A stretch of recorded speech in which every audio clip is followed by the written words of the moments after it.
And now back to the most influential local Las Vegas talk show host, Alan Stock.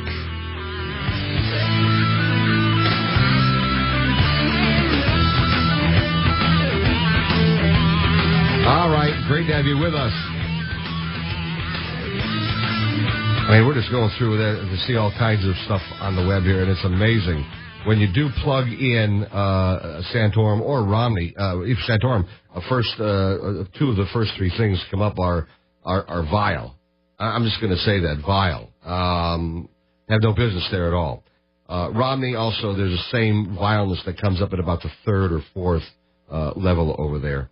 And I just find this to be disgusting. And one thing you said, Kevin Richards joining me from Ventura Web Design, is that in the past when there have been some problems that they know are absolute BS, is they leave the site there, but they put a little disclaimer, we don't believe this to be true. But in this case, they're not doing that. Right, and it's a situation where, they don't want to adversely affect their search results by manipulating them at the Google level. But in the past, there have been anti-religious slurs, and Google didn't want to be associated with those, so they did place an ad at the top of their page that said, "Hey, this result is here because," and they basically started explaining how Google works, so that people didn't think that Google was giving credibility to those websites. 257 KDWN 257-5396. Tell us whether or not you think that Google should either be taking these down, managing them, or should they at least have a disclaimer up there? I say at least a disclaimer at the very, very, very, very least. Let's go to your calls at 257 KDWN 257-5396. Starting out with Don. You're on K-Don. Welcome to the show. Thanks, Alan.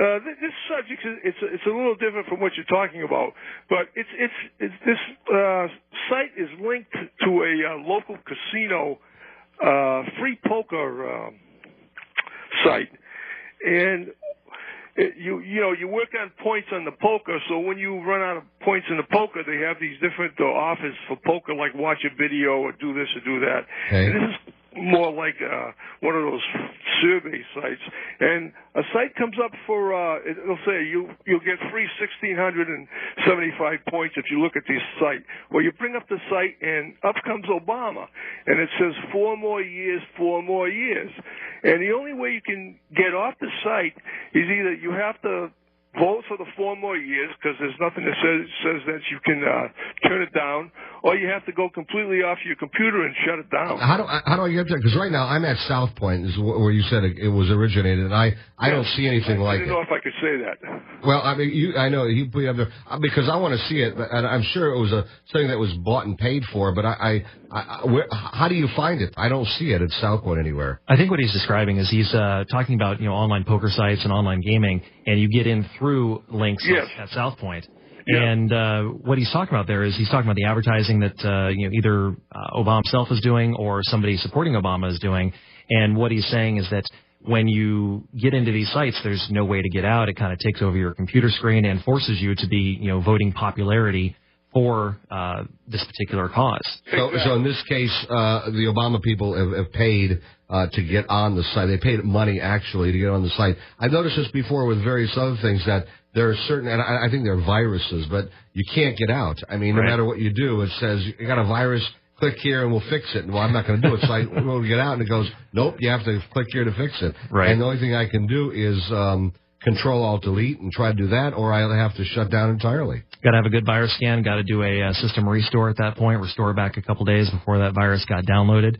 And that's definitely a risk of the internet. But what your caller is talking about there is it's creating authority, and that's what this is all talking about. And the more authority, the more links to a site, the more people that like a site on Facebook and Google Plus and even several of the other smaller sites out there. All that creates authority, and it creates a signal, and it makes these sites that probably shouldn't be the good results coming up, have the ability to come up way high in the search engines. But the South Point themselves is not doing something like this. No, I don't think so. Because I happen to know that they're not too crazy about Barack Hussein. But and that having been said, I guess someone has paid money to be able to hijack something that's connected with it. Yeah, and I guess it goes back to the original question: do we think that should Google jump in there and fix this problem, or is this is this a valid thing? Is this a valid result? Does this website that comes up for the search result Santorum provide value to anyone? And should it be the first result when it is searched for? Don, appreciate your call, my friend. Thanks so much for joining us. You know, I hear you saying, but at the very least, they should be putting up a disclaimer saying that this has been a manipulation, and to let people know. I'm disappointed that they are acting like it's just a regular website, because I did call up that Santorum website, and the first thing I got when I went to it, and I'm not going to give it out on the air, although anybody can find it if they want to. I mean, it's vulgarity. I mean, it's complete vulgarity. I couldn't even read it on the air what it even said. Even though there are no four-letter words, the description of what comes out is complete vulgarity. And I'm shocked that they're not at least giving a disclaimer. That's true, and just what scares me a little bit, though, is that this problem has been known for a while by Santorum, and I question why it is that there are certain things he could do to really work to fix this problem. What could he do? Well, you need to get out there and you need to be proactive with your online image. You need to focus on getting your supporters to do the same things, set up websites that are positive, set up on their own blog, link back to primary Santorum website, create basically the opposite effect of what's already happening for the other site. And there's a lot of different ways, both as an individual, as a business, as a political candidate, that you can focus on protecting yourself. Facebook, Twitter, Yelp, City Search, Google Places. There's a ton of different ways that you need to be out there, and you need to control. Just like you control your identity in the offline world, you need to also try to control it in the online world and not allow the image jacking to take place. So Romney and Santorum, neither one of them right now have an effective IT person, I guess it would be? Well, I'm sure there's, if you look at their websites, there's obviously somebody working on it. They're doing a decent job, but they also need to realize that there's more to having an online presence than just your own website. You've got to really get out there and manage all the different properties that exist. The internet is becoming the primary source of information for so many people. You look at the younger demographic and you ask them, where do they get their news? It is not from a newspaper. It's not from the evening news at 5 o'clock. It's from online. And you've got to make sure that what they're seeing is the message that you want to get out. And just for Santorum to have allowed this to happen, for him to get so far in the political process, and this has been an issue that's been known since 2008. There's no reason for this to have been taken this far. This should have been long gone. Okay, I said very clearly that there should be a disclaimer. Are you agreeing with me?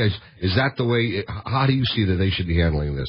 I do agree. I think this is an opportunity for Google to educate the public as to how their search engine works. And most people, when you do usability tests, you sit down and you ask them simple questions about, and you give them tasks and you ask them to explain what they're seeing, what they're thinking as they're doing it. A lot of people don't have a understanding of what the search results are, the difference between the ads, the difference between the search engine optimized results, and they just simply log in, quickly get the information that's at the top of the results, and move on. And that's why it's so important to manage your reputation online.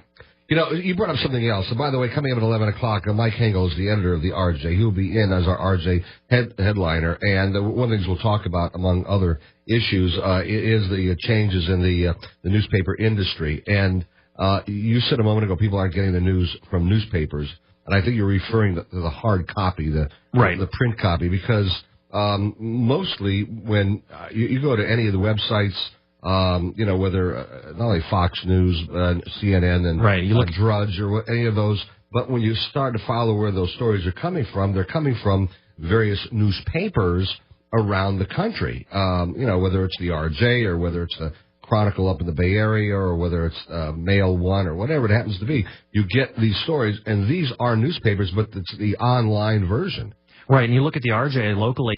They put articles out there, they get a ton of comments, and you got to read through those comments, and that's where you'll see a good variety of diversified opinion, and it's things like that are causing the Google search results to be changed. The comments that are on the RJ are great, and there's a lot of information, there's a lot of opinion, and that's definitely driving the news that's out there. So the big question for a lot of the newspapers is going to be how they can monetize their presence on the website. I mean, is that the question or not? Yeah, that's really the issue. They had to get online, they had to get following online, but then they didn't charge for it, and there's some that tried to, and it didn't work very well. And you definitely have an issue of how do you, from a business standpoint, how do you continue to make money like you did with the subscribed newspapers? The hard copy. Right.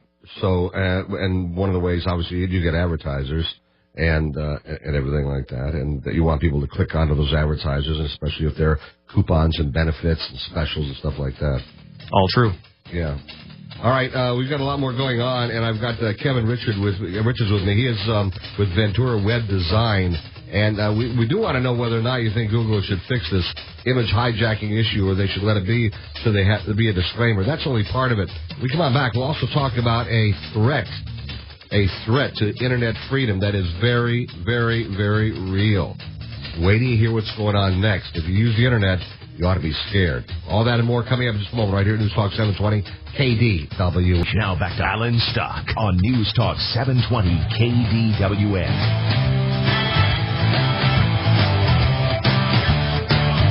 All right, Kevin Richards with me, Ventura Web Design. You want to know more about Ventura Web Design, simply go to alanstock.com, and on the right side of the page, you'll see it says Ventura Web Design. Click onto that, and you can find out more about Ventura Web Design. It's not that easy. I do that every week with our Pet Pick of the Week on Thursdays, and just let people know instead of giving phone numbers. Just go to the alanstock.com on the right side of the page, click on NSPCA, and you go right there. It's a great site, great resource, great way for you to stay connected with Alan 24 hours a day. All right, I said something, and you mentioned something else. You said something about SOPA.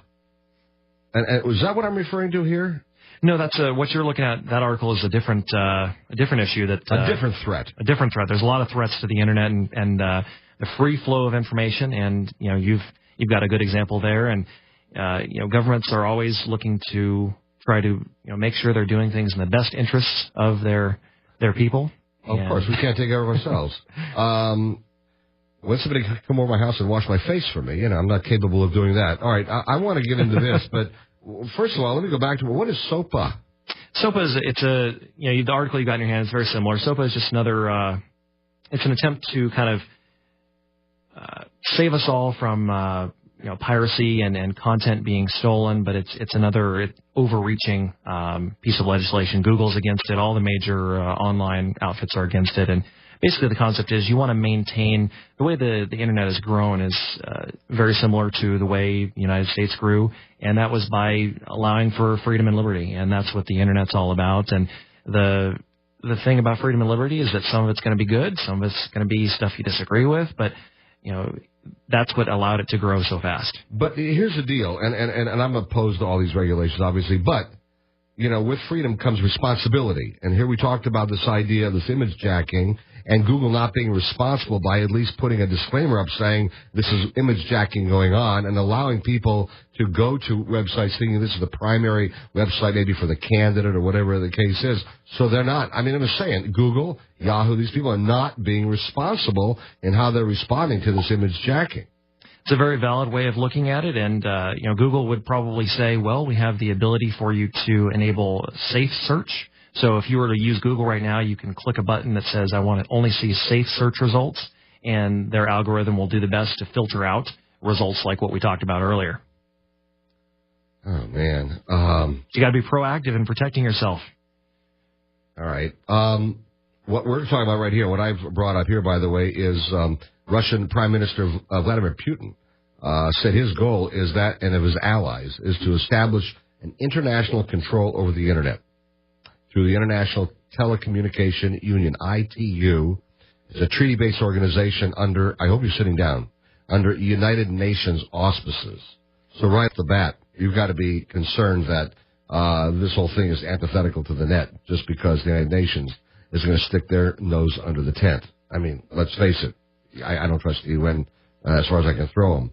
But, this is what they're trying, and they've got a lot of people behind them, and they're going to be gathering this year. I think 114 countries will be gathering in Australia, or to have gathered in Australia, to be able to set the stage for this takeover of the Internet. And they've got various things that they list they actually want to do. They want to subject cybersecurity and data privacy to international control. They want to allow foreign phone companies to charge fees for international internet traffic, even on a per-click basis. Impose unprecedented economic regulations, such as mandates for rates and terms on an international basis. And they also want to regulate international mobile roaming rates and practices. So, I mean, want me to say this straight. If you use the internet, and if you're a young person today, you're a person who's, because, you know, my generation's been lucky enough to be able to be part of this thing. But if you're 20 or 30 or 40 and you've got, like, years ahead to be able to use this stuff, what I just said, all this here, if you're paying attention, it better scare the hell out of you. Yeah, it's true. And I think John McCain has been talking a bit about cybersecurity lately. I saw something on Drudge recently about that. And one of the ideas is that we as users of the internet enjoy the freedom and anonymity that it provides. It seems that the government wants to get you to identify yourself online, and I'm not sure what all the reasons behind that would be, but that's kind of the push from the United States perspective. If we can get everybody to have a unique ID online, so we know it's you, we know it's you're doing, that will somehow increase our security and safety. People should be concerned, shouldn't they? Seems like it. I mean, you look at all the privacy issues that everyone raises with Google, and all they're simply doing is trying to make money by correctly advertising to you. Google likes to pay attention to what you search and what's in your Gmail, not because they care about what Alan Stock's doing, but so that they can scan it and say, oh, here's a particular keyword that jumps out at me. I'm going to show you an ad that I think may entice you to click on it, and then we make our $1.50 or whatever it is on that cost per click. All right. In a moment, I'm going to ask you what we can do to fight this. But right now, Tony, why don't we give away just because I have it here, that's all. It's a gift card to IHOP to support National Pancake Day, which benefits the Children's Miracle Network. National Pancake Day on February 28th. I don't know about you, but I love good pancakes. Good buttermilk pancakes. Lots of syrup. Okay, it's not dietetic, but it's delicious. And they have great pancakes over at the IHOP, by the way. If you'd like a $50 gift card to IHOP to support National Pancake Day on February 28th, benefiting Children's Miracle Network, be caller number 5 at 257-KDWN, 257-5396. And caller 5 will pick up a $50 gift card to IHOP, courtesy of News Talk 720 KDWN. Caller 5, 257-KDWN. All right. So we know about all this threat. I'm talking to Kevin Richards with the Ventura Web Design, which you can find easily by going to alanstock.com. It's on the right-hand side of the page. Click on Ventura Web Design, and bam, you find out all about Ventura Web Design. And yes, they did my website, and they did a great job, by the way. What I want to know is, what can we do to fight not only SOPA, you brought that up, but this UN threat to internet freedom being propagated by, believe it or not, by Russia and China in particular. These folks, I would think that they would want the control over their own people instead of having the UN. This goes to show, I think, that the UN is in bad places like Russia and China. Yeah, that's all entirely possible, and I think you, as American citizens, we need to look at how our information is being used, how comfortable we are with companies knowing information about us, knowing what we search. One of the funny things is people focus so much on Google and how they use your information, but people forget that how you connect to the internet, your internet service provider, whether you're using Cox or any of the other local ways to log in, they actually know more about you and your surfing habits than anybody else does. Google only knows a portion of what you do. Your internet service provider knows 100% of what you do. So what is their privacy policy? What do they do with your personal information? How much can I find out about you by connecting your IP address with the data logs of your ISP that may or may not sell those data logs? Wow. By the way, be very, very careful of, I am with Cox, and I keep getting emails that say, we want to update your account, or we want to expand your account, and anything enticing. And every time I click onto it, and I don't fill out and send it back, but I go onto it, it says, here, give your social security number, your birth date, give us your name there. Several personal questions. And of course, I've gone to the Cox people, and they say it's a lot of crap. They have all this stuff. They don't need it. They don't want your password too. They don't need any of this stuff. And if you give it to them, somebody's going to hack into your account. And I keep saying to Cox people, why don't you do something about it? And they keep going, yeah, we're doing something about it. And I keep getting these things over and over. Maybe I'll get one of the Cox people on to talk about this and see what they have to say. Kevin Richards, Ventura Web Design, a wealth of information. He can help you design your website, and also he knows what's going on when it comes to the Internet. If you want more information about Ventura Web Design, no problemo. Go to allenstock.com. On the right-hand side of the page, just click on Ventura Web Design, and there you have it, right in front of you. Kevin, thanks for stopping by. Thank you, Alan. Appreciate it. We'll do it again as the campaigns heat up. Absolutely. Keep an eye on those search results. Speaking of search results and information, Mike Hango